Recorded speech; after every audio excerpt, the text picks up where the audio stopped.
What's up, this is John. I want to go over some progressions that we do for our deadlifts because we have a lot of people that have knee, back, shoulder, every injury you can think of. So there's progressions that we would put people through, and some of them might stay at a certain progression because if they go a little bit heavier, it's going to bother the back. But imagine if you had a bad back and you wanted to go into deadlifts. We usually like to start with banded deadlift. So what we would do is we would grab the end like this.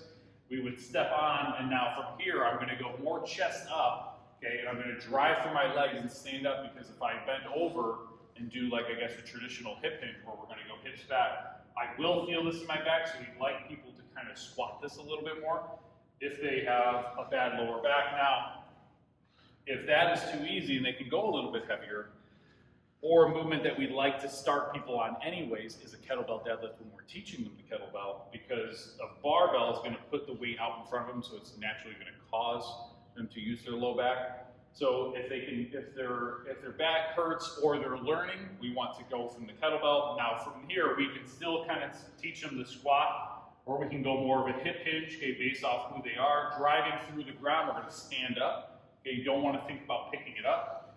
Okay, back and forth. If that's easy, there's a million variations obviously we can add with this.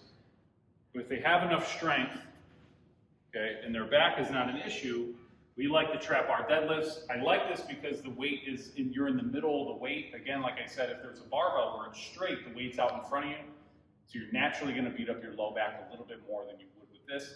Also a little bit more athletic. So with our athletes, we love them picking up this. It's easy to coach.